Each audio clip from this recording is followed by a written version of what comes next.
What's up, sailors, and welcome back. Today we're going to be making a parallel video to the 7 potential issues that may arise in New World. This time, we're going to be diving into the potential solutions. At the time of this recording, I racked up a total of 1,300 hours in the current version and a few hundred in the previous alpha. These are opinions I've come up with in that whole time as a result. So let's go ahead and get started. First things first, I wanted to make clear that this is not a what they should change or tweak video, but more so what they could add to improve the current experience. They've already got a boatload of feedback on the previous event and the alpha before that, so this one will focus on a different side. Let's start with the big one, more player versus environment and player versus player content. Now this one is easy to throw out there, but the question is, what type of content would fit in this game and in what way? Let's start on the instance side. There's been a lot of people that I've seen personally talk about them adding dungeons or raids into the game. I like the idea of them being added on top of the current systems, but I think where people start to dislike the idea is when you start to wonder about a group finder, and that's something I don't think that many people want. Me personally, I would much rather if they did do any kind of dungeons or instance content that they follow the style of Dark Age of Camelot or even their current arena system. We have to form these groups ourselves either from chat or from our guilds and go to these locations directly to enter. Then it can create the instance once everyone's inside.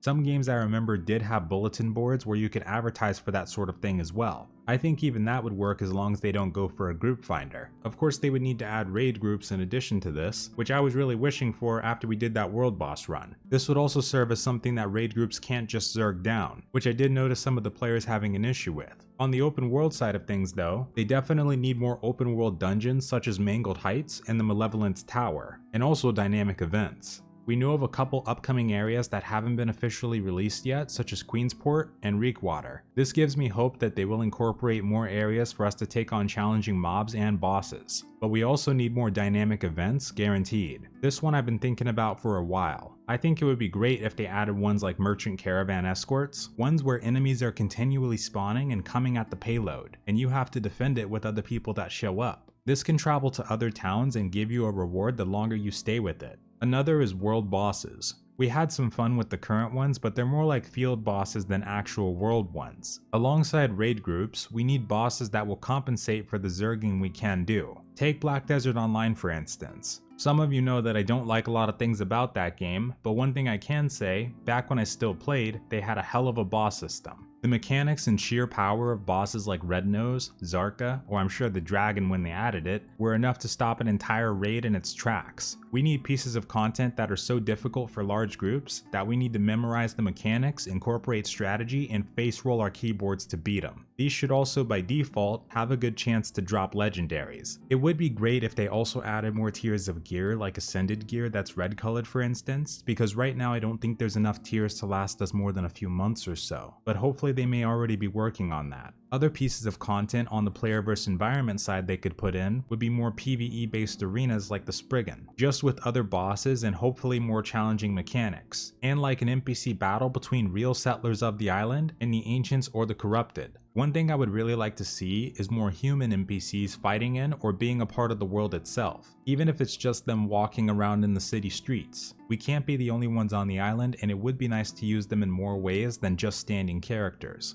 On the PvP side, I'm still an advocate of, if they don't want open PvP servers or in-game lawless zones, then one of the only other reasonable things they could go for would be arenas and battlegrounds. When we have the territory wars, it can be really fun. Some of the battles that take up the entire 30 minutes with opposition, or you manage to win within the 5 final minutes feels insane, but it doesn't happen enough to sate the PvP side of the game. It's true that they've been trying to focus on the player versus environment side since the previous alpha, but this game still revolves around the faction system, the territory warfare. It's still a very core part of the gameplay. Even the opt-in PvP plays a role in the faction missions, and that's also how the game is advertised. But right now, even though that will attract some PvPers, it's not enough to keep them. They need pieces of content that people can engage in all day long and get rewards for it. The opt-in PvP just isn't enough. It's very situational that you'll find a good fight on even levels and numbers. I think this system would really support having arenas and battlegrounds, alongside a proper dueling system. But if they want to focus more on the open world side, there's options for that too. I think something that would be great either way is an honor system. Maybe they could incorporate a leaderboard that rewards those that get top rankings. But having PvP based quest or an honor vendor with PvP gear would be awesome in my opinion.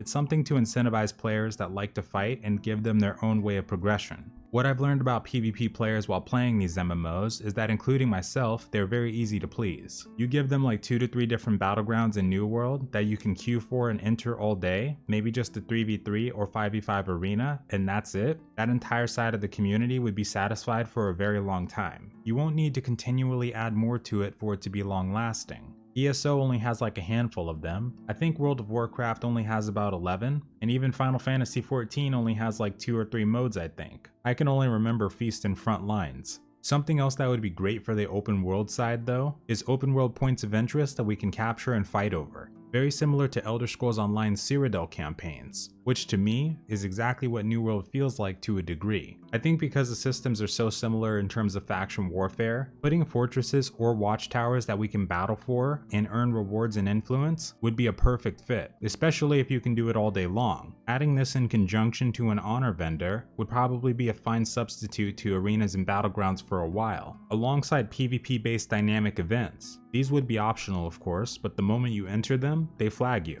Something like that, I'd be really curious to see. Next one after that would be the questing system and storyline. This one is pretty easy to talk about because a lot of people already know the solutions to both of them. First thing of course is more dynamic questing. Different types of objectives besides just go here, collect this, or go here and kill that. Which truthfully, those are very common objectives and forms of progression in MMOs and have been for a very long time. But I also think there's ways they can mix it up. I'm more leaning on the side of, they need more cinematic storytelling. Start adding in cutscenes like for joining a faction. Have a bunch of NPC settlers gathered in front of the faction leader as they give a speech. Or for marauders, have them jump into battle and make you participate. Give you an idea of each faction while adding some flair to the introduction questline. We've seen from the starting cutscenes that they can make some pretty good ones. In addition to that, of course, we would also need some real characters in the storyline. Isabella is one I've been talking about forever because I still really want her in, but alongside that, we don't really have any characters on our side that could add to the experience. Most of the time you would meet characters that would grow as time passes in the world. Maybe the humble farmer you pass by and talk to for 5 hours in your starting experience later becomes a king that you now take your main quests from. We could really use something to rally behind and help expand the lore. They've already mentioned that they do plan on incorporating characters from the past and future of history, which is something I'm really excited for, but having some other characters in addition to that would be more than enough. And they wouldn't even have to voice them right away. That could come later,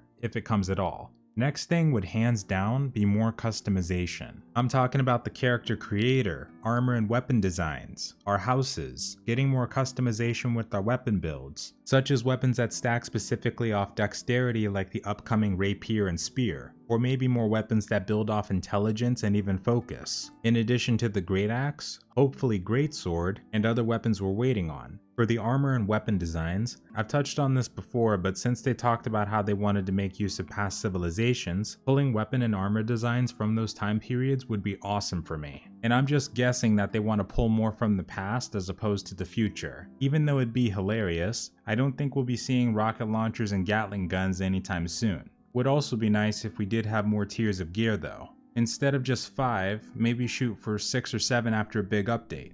For the houses, so far I do like the furniture system, but it would be nice to customize them a little bit more. Be able to add in walls or wallpaper, doors, more furniture, fishing and gathering nodes, things like that.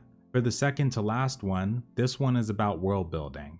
Another simple one because basically, all we need is more areas that feel unique, in terms of the settlements especially. Instead of them feeling copy-pasted, how about Queensport for example? One of the ones we were able to find out about during the preview, have that be a capital city. Make it as big as if you took 4 or 5 cities of Everfall and smashed them together. Having more unique areas out in the open world and customized points of interest would be really cool. Would also be really nice to get some more resource and especially crop spawns. Instead of getting a lot of them through provision chest, give them more spots around the map to compensate how many players per server. And the last one would be a better progression system. I'm talking more tiers of gear, better gear from crafting, PvP gear of course if possible, and maybe even more bonuses for reaching higher levels of crafting past the soft and hard cap. Maybe having more stages to that would further incentivize people to keep going. For the gear side, like I mentioned before, because we're not losing the gear due to durability breaking or full loot PvP, I feel like the economy will eventually come to a standstill where no one needs to buy tier 5 gear, mostly because it already happened. Adding more tiers of gear over time to circumvent this would be great, especially if they're more difficult to obtain or craft each time. Maybe they could even add another sub-tier like I mentioned before, where after you get rare, epic, and legendary, you could then get ascended, which could be obtained through specific methods or a very low chance in crafting.